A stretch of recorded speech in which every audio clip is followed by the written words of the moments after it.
Let's talk for the first time on this channel about Crusades. Now, you know, Crusades are some of the most hotly debated chapters in medieval history for many reasons. It was a huge phenomenon, so something that it's beyond any scholar to scope in its entirety. They were extremely complex and complicated processes, and that started from many factors that, indeed, for the time in which they occurred, are even difficult to um, to understand for us. I mean, we can have a more a better or worse comprehension of the causes of a crusade, but it's still very difficult to explain properly how the whole thing especially started in the 11th century, and even to define the crusade as such, because there were so many crusades, and I'm not just talking about the major ones that you can that even, I mean, there is a debate even on how much these major were, either 5 or 7 or 9, and there are tens and tens and even hundreds of smaller crusades all over history, that and even beyond the Middle Ages. Of course, think about the modern era. That it's such a changing phenomenon that it's extremely complicated to even start discussing about it. I'm saying that the Crusades are hotly debated, essentially for this reason. But I'd say that in mass culture, popular culture today, the Crusades are usually discussed generally from a sort of moralistic perspective, and trying to adapt modern morals to to a very different time, which is still fascinating because it makes you reflect on the differences. But sometimes the debate is too much ideologized for my tastes, and I don't really want to interpret or talking about the Crusades myself in that perspectives in that perspective, excuse me. And excuse me again. And I will be talking, if I will go on with this channel, definitely a lot about Crusades, because as we were saying before, it's not a topic that you can exhaust in a few words, and whatever I will say, it will never be enough. Today, I would like to discuss particularly about not much of a specific crusade in particular, except the first expedition that took place in 1096, the so-called Poor's Crusade, or Popular Crusade, or Crusade of the People, as you want to call that. But I would like to reflect especially on the meaning of the crusade, and especially of the first crusade, so the beginning of the crusade as a phenomenon. That is a very, very difficult, it's a very difficult topic in itself, and especially about the meaning of the so-called armed pilgrimage, which is what I think best defines the Crusades, if one had to use a term in particular. And we have to, and I think it's interesting from this perspective to try to understand as much as we can as modern people. We can never understand how it really was back in the day, unfortunately, but we can try to make an effort to try to understand what it meant for those people to participate to such um, um, a pilgrimage, because this is what it was mainly seen as. Not much as an armed one, also because the Crusades, as you know, were carried out both by military men in the proper sense of the word, but also by a lot of people who went there just unarmed, following the military expedition, praying, preaching, even merchants, prostitutes, and all you can find as a sort of civilian element alongside the armies of this time, as well as basically all the other times in history. And when Pope Urban II at Clermont, um, in this council that was meant as a council of peace and of reformation of the church, he extended basically the privileges that were up to that time reserved to the poor, the pauperes in Latin, instead to all those who would venture in this journey, in this penitential journey towards the Holy Sepulchre. He wasn't really creating the crusade as such. He was maybe giving a formal, um, and obviously spiritual and religious, and even more mystical mantle to the crusade, and calling it properly. But it wasn't really creating the forces that pushed the crusade.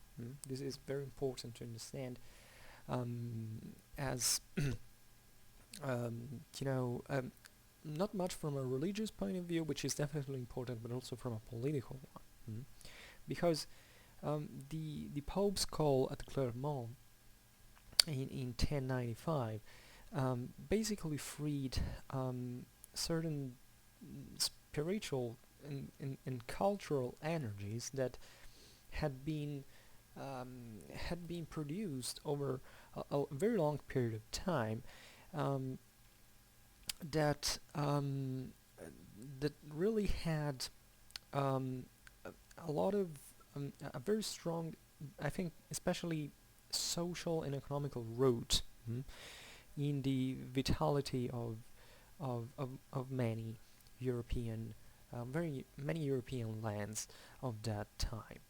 Um, I said formerly the crusade was mostly a political thing, but I didn't meant it this way. I mean, the call of Urban II was definitely a political call, because basically Wu sent um, all these crusaders to the Near East. I was doing it um, not just out of a pure religious or spiritual reason, but he had many he had a lot of pragmatism too, and reasons to do it for political reasons. Um, Political reasons that were evident at that time in many ways, such as the fact that Europe was on the rise. We can feel that from this vitality of Europe that was increasing, and all these very brutal forces represented by the knights and knighthood, as it was developing into the feudal world. And the Pope, in this sense, had a huge project that, in this sense, was quite concrete, quite material, to address these very turbulent forces towards um, the freeing of the Holy Sepulchre and of the holy places that had been conquered by the Turks, and that therefore could bring many consequences, um, rather than than just making a religious and spiritual um, call, but even trying to push those who had the political and military power proper in their hands to take arms to defend the Holy Land and the pilgrims that went there from Europe and from the world Christendom.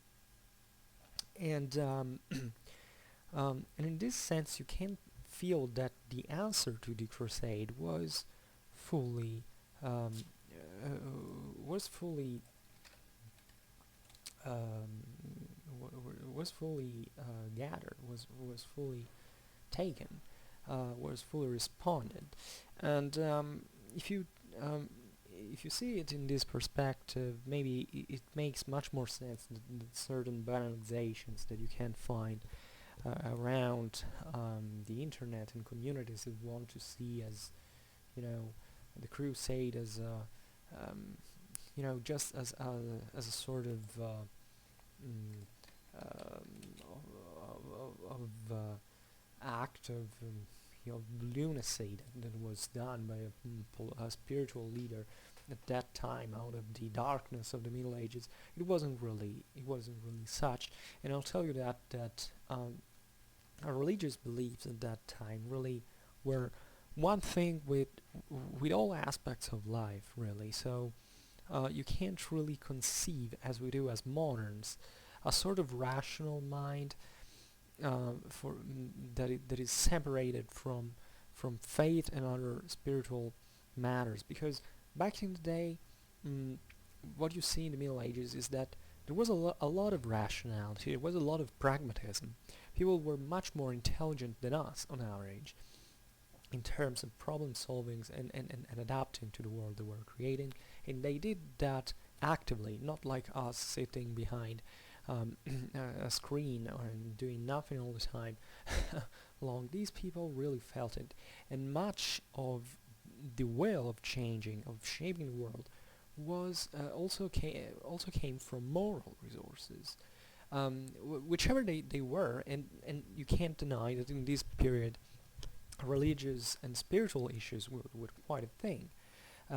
First, a short while ago was mentioning the for instance, the reformation of the papacy that was taking place at the end, in fact, of the very end of the 12th century, when the first crusade was called.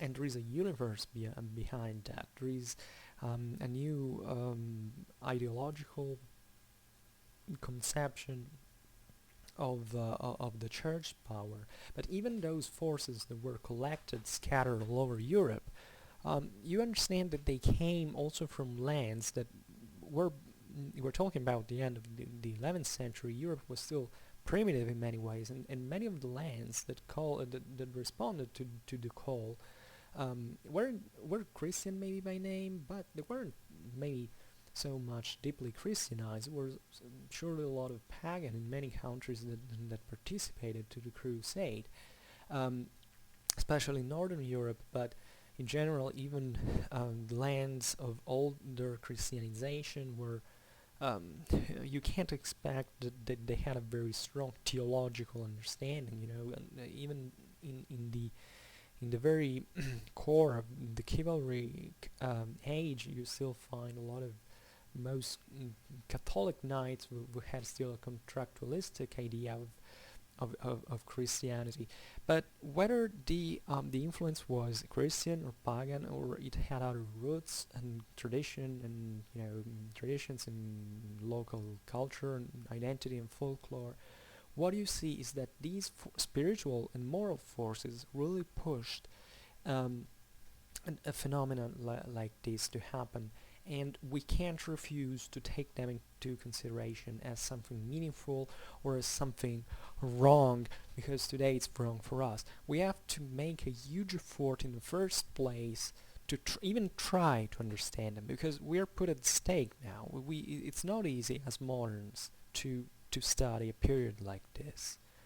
Mostly because we will never know how it really was, and therefore if we want to have a better understanding of a moment like that, and phenomena like the Crusades, we have first of all to question, our prejudices, whether we have to abandon any form of subjective judgment and try to understand history for what it was in their minds, which doesn't mean to justify them for everything they were doing, um, because that's something that that is meant to be personal.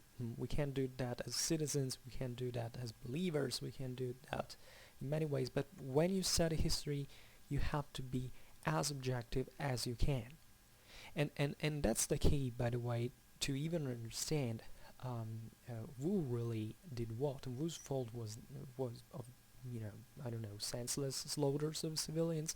We can't remain cold to that, but it's exactly by remaining cold to that we can better identify objectively the responsibilities and for those episodes to occur. So it's very important for every period in history, including ours, and this is meant to be a general advice on how to approach um, ancient morals and stuff like that. And when you look at the crusade that was called in 1095, what you find that is that the way to Jerusalem, that was called in Latin iter Hierosolimitanum, where iter is a word that substantially means journey. Iter has, Latin has a very deep semantics, as the older Indo-European languages. It can be interpreted in many ways. The iter is not just the way meant as the path, the physical, um, track that you can follow to reach one, to move from one place to another. The iter is a journey, if we want to really translate it like that. And in medieval Christian terms, the iter in this sense is obviously charged of many meanings, and it means a spiritual journey to Jerusalem from this point of view. So I'd say that what was really crusade at that point was, first of all, a pilgrimage.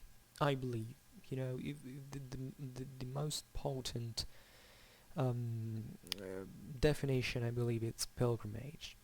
Then it was also penitence, because obviously, as a pilgrim, you had to go there and sort of to expiate your sins, to reflect on the meaning of life, broadly meant, of religious life. But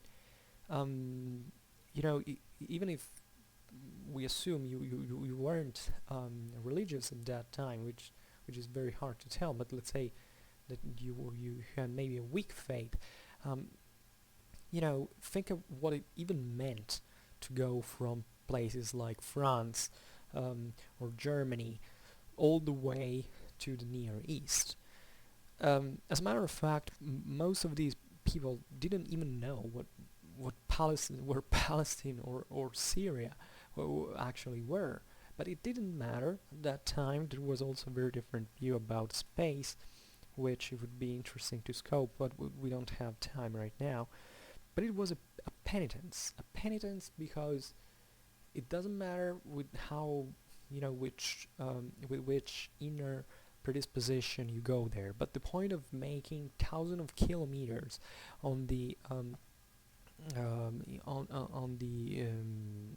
the connections of those times, but by on foot or on ship, was something exhausting, was something extremely risky. There was no assurance at all that you would come, not even back alive, but even not even to the Holy Lands. And this was evident because, and we will be seeing this historically, how many people actually were slaughtered before even getting to the holy places, not just by the Turks, not just by the Muslims who were holding those lands, by even by pagans, by even by Christians along the way. It seems that the Bulgars, Bulgarians at that time already, were extremely ferocious, and you could be robbed along the road, but in every place of Europe. Um, think at how many pilgrims lost everything to really go away, and think what it really meant to abandon everything behind you. I mean, your properties, your family. What these consequences this brought not only to you but for the people who left. Think on all the juridical matters, the problem of inheritance, the fact that a person could leave and you sure that there weren't ladders at that time, like I could write home like today. Maybe you could find years after people who had known that person, who were coming back from the place and didn't even remember about the person anymore, so you couldn't even tell whether he was dead or alive. I think how this really you know um, I don't know even to define that, but how this really shook the the European continent for what it had been, and it's no chance that the 11th century in this sense is seen as a bit of as the rise of Europe, because it didn't rise because of the Crusade as main reason, but really the Crusades were a mean through which Europe um, began to know the outside after centuries of very relative immobilism and ignorance about the rest of the world. After the Arab invasions had in part divided the world, um, even though trade was always there, but in fact there were economical reasons too for this slow reprisal of European economy during the early Middle Ages. But how meeting other worlds really changed the views of the Christians, and there is obviously of the Europeans at least. Christians were all over Eurasia and Africa at that time already, but Europeans hadn't been moving so much. And in this way, it's extremely fascinating the, about how Europe changed through the context with new cultures. That were highly violent contexts sometimes. Other times they were highly peaceful. We can't, I don't buy, the forced multiculturalistic perception that it's all open, it's all beautiful, there is no wrong. No, the contacts between peoples in history have passed through the worst horrors you can even imagine. But at the same time, it's through those exact horrors and the emotions that they triggered that we grew old, and maybe today we avoid in part at least those horrors to still happen.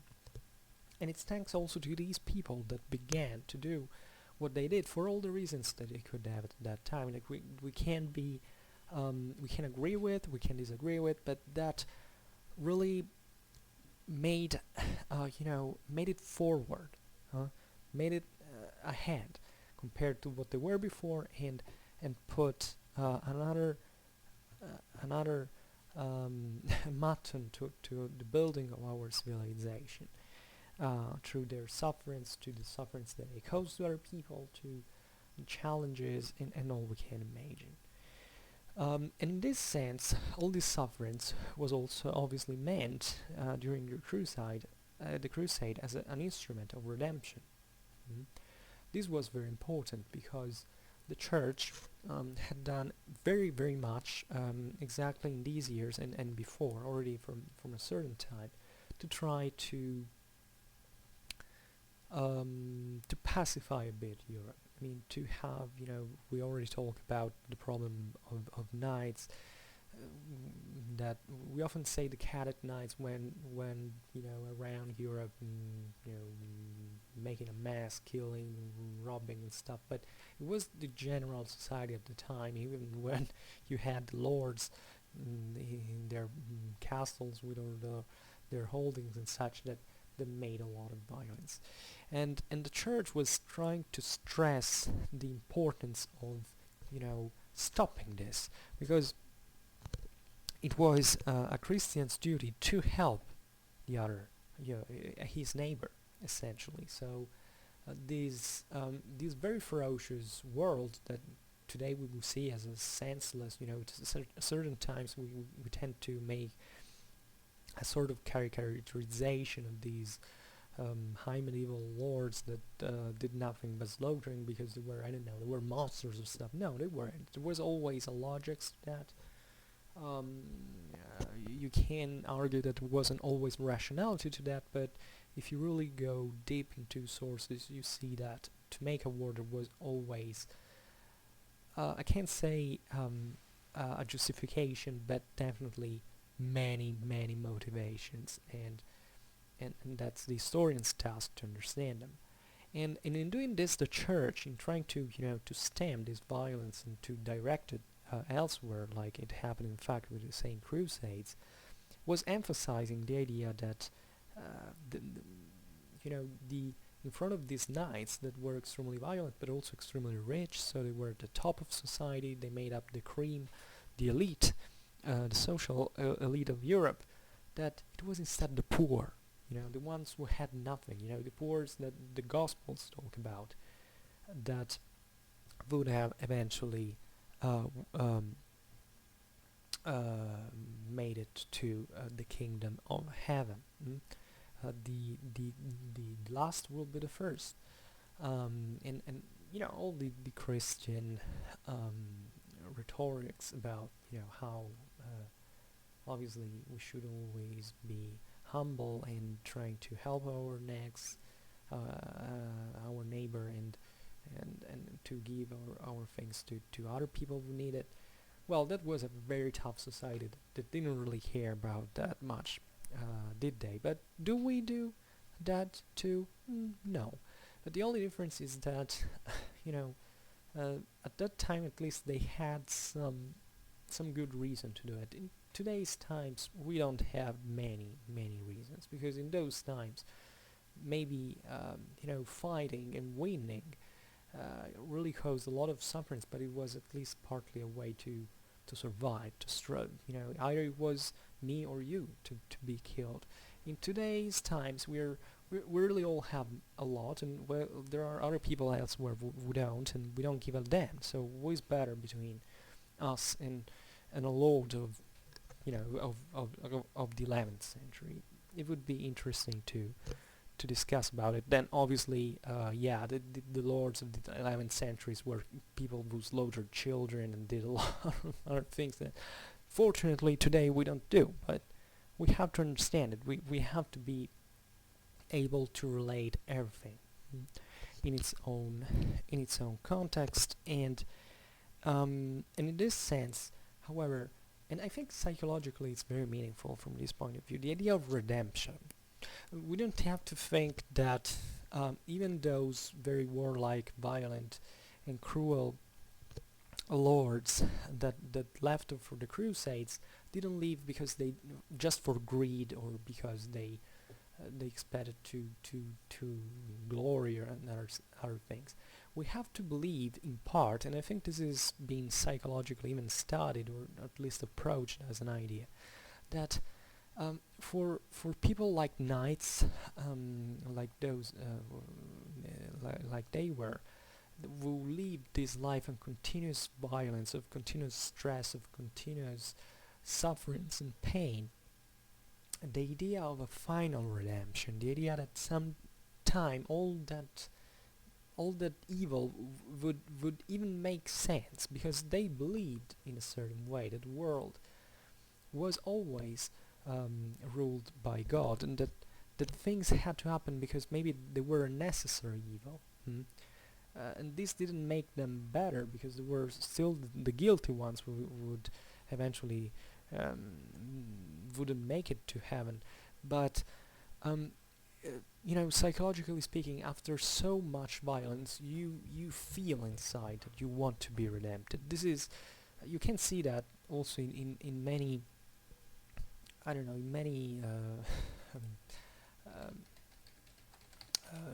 in many criminals or people who seemingly are extremely rude and brutal, that maybe there is a hope that the really good thing would happen. And this mirage of redemption through this path, I think, was really felt by many of the people who left that day, and also by these knights who really believed in that. We have to think that for a crusade to leave, for a knight to join a crusade, it wasn't just the choice of a knight, was it? There was a whole system um, behind the knight. There was the guy who had to plow the land to produce the food for the horse, or the wealth in general to buy an armor. Um, and there was all a cultural system that was forming at the time of people who sang the deeds of the great knights of the past. There was indeed even the component of evangelization. I mean, in order to make a good crusader, you had to have a good Christian. So these people probably truly believed in the fact that a journey to the Holy Land to reconquer the holy places from the infidels was a way to gain that that prize, to be redempted, to be absolved by all the cruelties and crimes and horrifying things that they had done. And we're talking about a rather violent society. And thinking how psychologically complex these people really were, contrarily wise to what we might prejudicially think. And we never have to forget, when thinking of the crusade, even at the same spirit of adventure that it was behind it. I mean, think what it meant for I don't know, a young man raised in the plains of Belgium, to who didn't know basically any other place besides the castles around that he or his father went raiding when doing their in spring these campaigns, um, um, pillaging and slaughtering the local peasantry of the enemy lord. What it meant to be to go not just in another, to the Holy Land, where all those places that they had been told the Bible took place essentially, and Moses and David and Solomon and Jesus had lived. And not just that, but even the idea of going to see the world, to see what was conceived to be a miracle even to reach, because it was seen like that. Um, um, it's indeed true that, as I already said before, people moved much more in the Middle Ages than we're prone to think, but this is relative to what our general prejudices about the era were. But really, people like Geoffroy de Bouillon uh, really had never moved from there. And the beautiful thing we will be talking about that when I will discuss the military events of the First Crusade is that these guys had never moved from their homes, or or really that they hadn't gone much far, and they managed to organize a whole expedition that reached and even conquered Jerusalem. I mean, it was an amazing feat that tells you so much about how these people were skilled, determined, and intelligent. Because without intelligence, you can't make it. You can't. And yet, think at the adventure.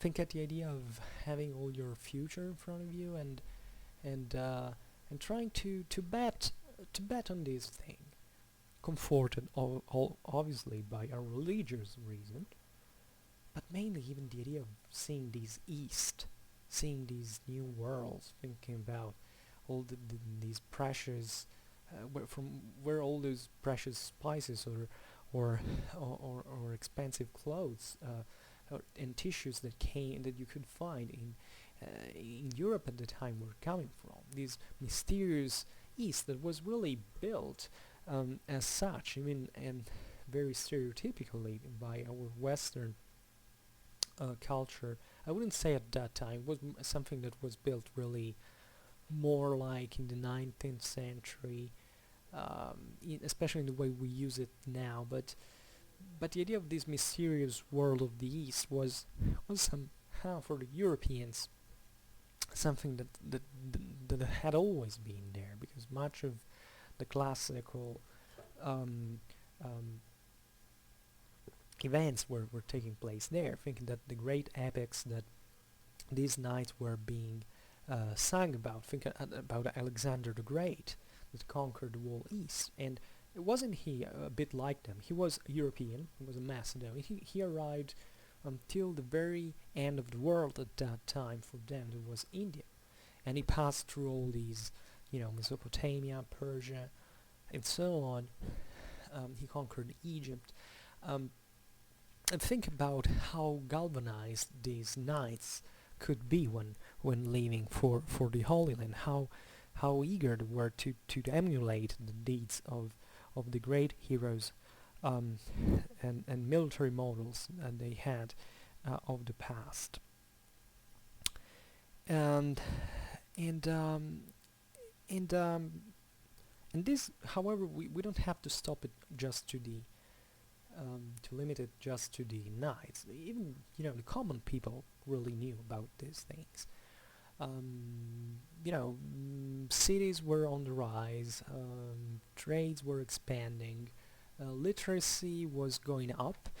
There was mostly an oral tradition at that time, but I think that a bit everywhere in the Christian world, at least, where there was literacy, at least from in a certain measure. I mean, literacy entering as a mean of cultural transmission into um, the traditions of those places. I mean, the tales of the past of I don't know, the deeds of the Greeks or the Romans really came in. People really knew that it wasn't, they weren't so dull and dumb. You don't even have to think that peasants might have never heard of that. Especially in certain areas of Europe where peasants were much more close to the urban life than in other lands. And therefore you have to understand all these unarmed people, the so-called um, the defenseless, the inermes in Latin, those who didn't carry the sword. Carrying the sword back in the day was a very um, uh, was a very first of all, it was a privilege, but it was a privilege in many ways because it really told so much about you. There wasn't already that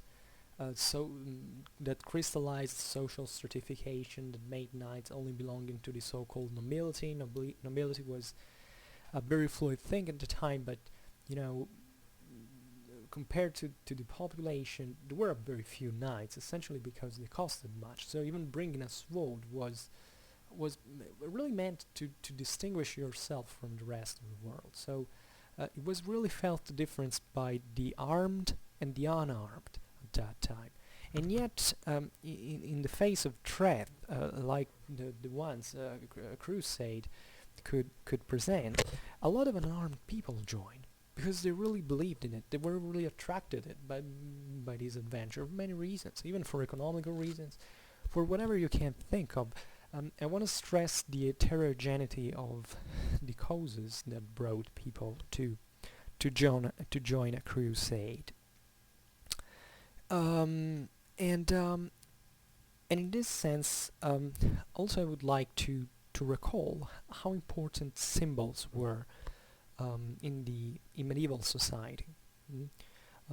In today's psychology, we still attach an extremely important, meaningful to the intensity of the emotions and the symbols that really are what the human mind is attracted by. Well, one of the differences between us and the medievals, especially in Western Europe, was the difference in our concept of symbol. You know, to us, symbol it's just like I don't know how to say that. It's like a logo. You know, something you can say, yeah, it has a meaning, indeed, but it's just a written thing, to a drawn thing. In medieval times, the symbol was the same universe. I mean, the whole universe was a symbol, and every of the symbol that made up the universe was there for a reason given by God, but not just by God. If you know, it was true also in paganism. In Christianism, we know it much better for obvious reasons. But you know, the idea was that the the miracles could happen, and as you could find a Jerusalem on earth, you could find the celestial Jerusalem. So going to Jerusalem on a pilgrimage meant to really reach the city of heaven. Mm. It's very difficult for us, according to me exactly this, to feel how potent symbols were from this point of view, how people really believed that everything was being done by God's will, and how, you know, certain places really had in themselves a meaning that was the same that God gave them. So God was calling the elected to instaurate His own kingdom, the kingdom of heaven. And you see that this process was, you know, this aggregation of so many people who had so many reasons to join a crusade, but really probably had a common spiritual sensibility towards the task, was fueled by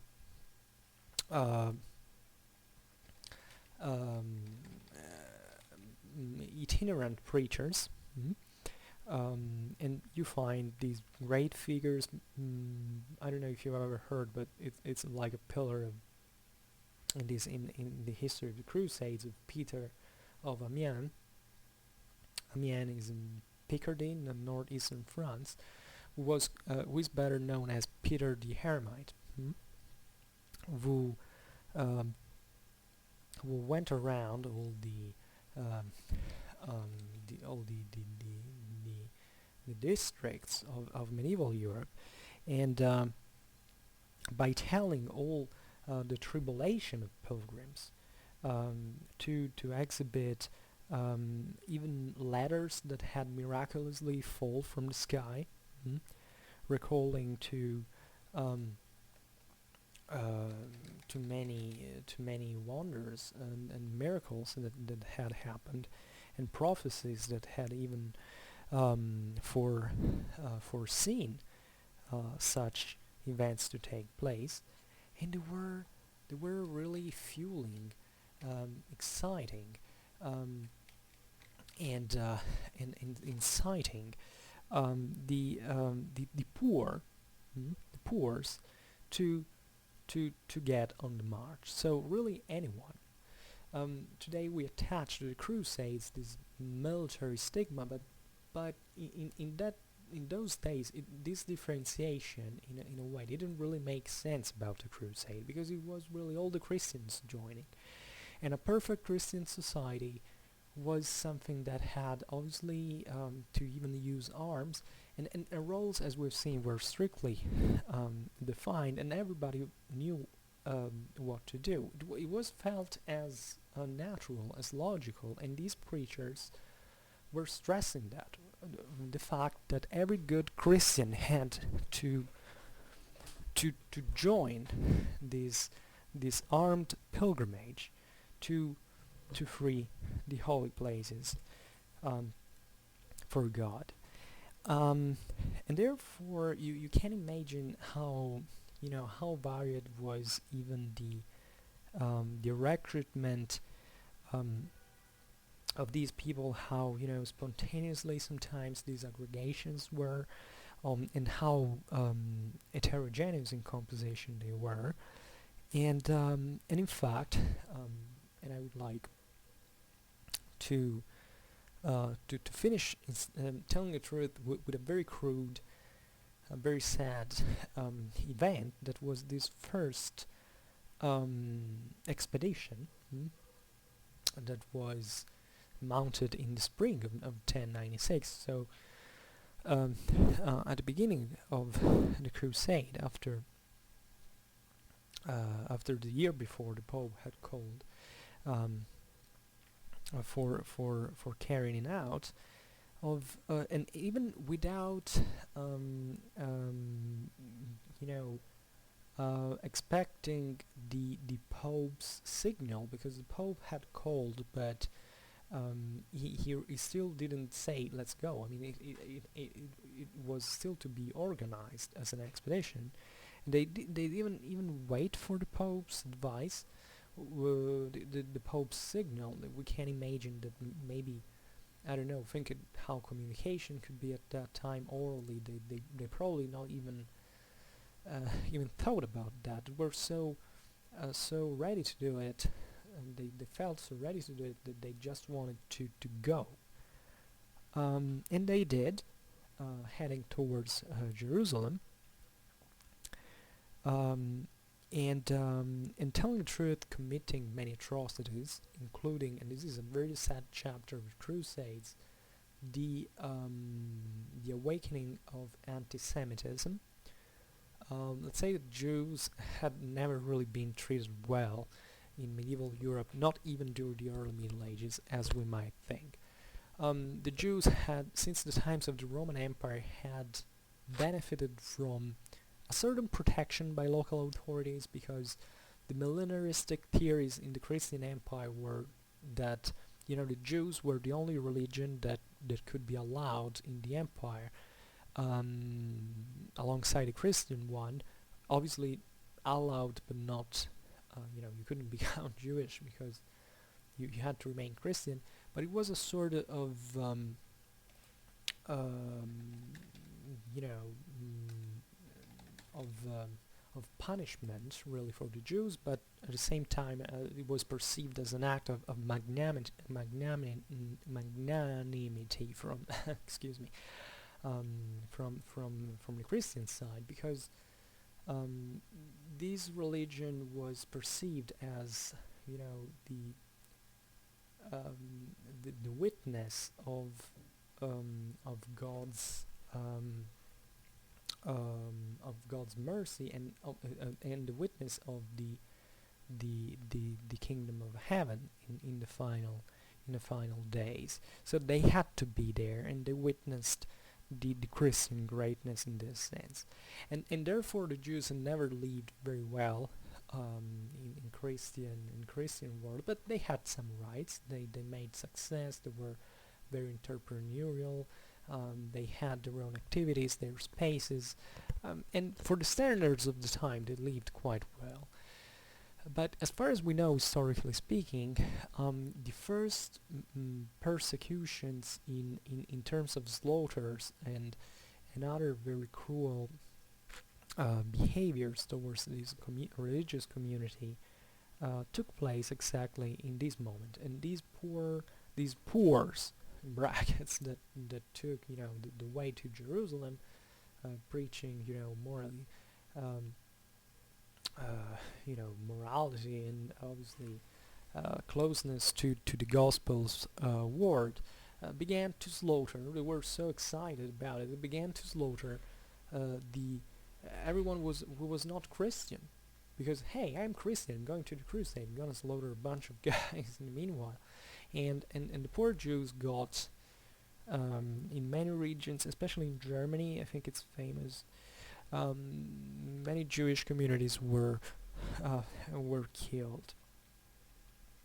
So you can understand how brutal this world was, and how dualistic and how complex these phenomena really were, even from an intentional point of view, and how far they are indeed from our times, and yet how so close they can also be.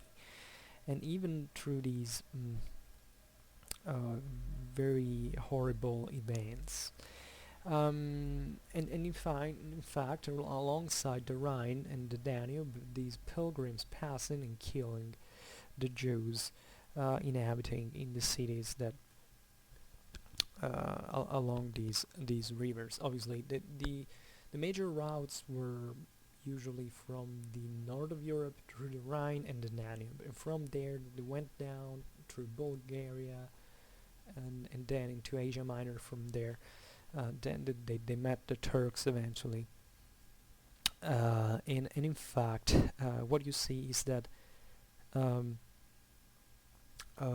basically almost all of this first group of people, of Poors that left towards Jerusalem, was slaughtered before arriving to Jerusalem. Very few made them. Obviously they weren't armed, so they didn't conquer it, but they had joined the journey. So there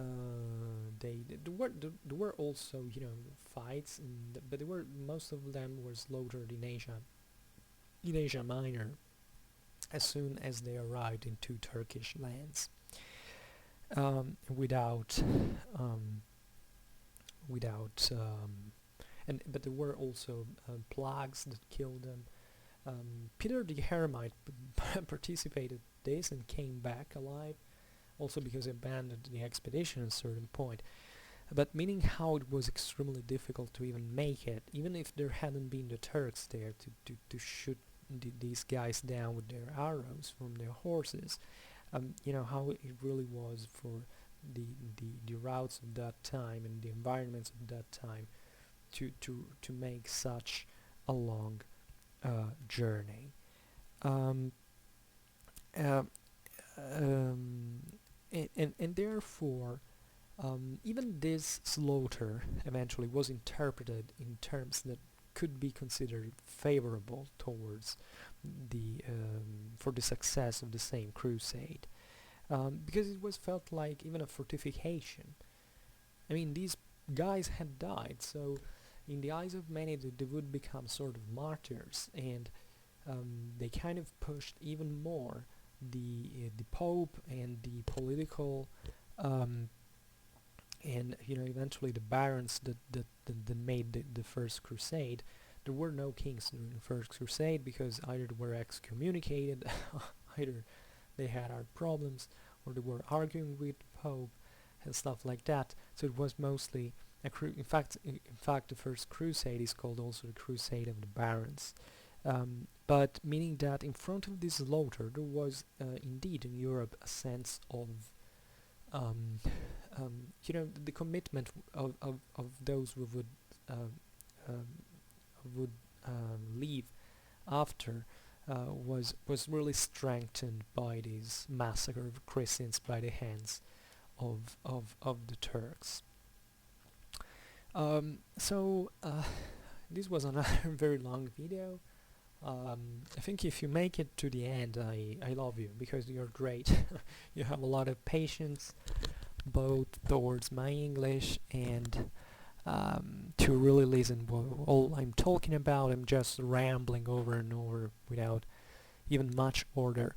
But I think it's important to talk about these things at length. I think it's meaningful to really try to recover a lot of of perspectives about the past, because it's all about the mind. It's mind that it's tricky and that doesn't make you understand properly what history was really about. Because yeah, you should study about it, but even having a different point of view, even looking at the whole thing from a different perspective is important. It's something that makes you grow, and that helps you given a sort of tri-dimensional or fourth dimensional, if you consider time, dimension, in fact, to these historical phenomena. And as always, if you like this video, please share it. That is very important to me, and we can create a larger debate. Or otherwise, leave a like or comment or write me if you wanna. There is the opportunity of me taking into consideration making a video on a suggested topic of yours that you wanna know more about, and that would make me glad, because I started this channel really without knowing what could be interesting. I started talking about the Middle Ages because it's something I studied more thoroughly, but there are many historical topics that that can be interesting, and if you want to suggest them instead of letting me just proposing them, that could be useful, at mutual benefit. Not just because I have fun doing these videos, but making these videos better. My English really sucks, but also because you can learn more. I can research more, so learn in turn myself for preparing these videos, and in general letting this community grow, which I think is, if you like my contents, is really the best thing if you want to hear more. So I thank you again for listening, and I wish you a great time. Till next time. Bye.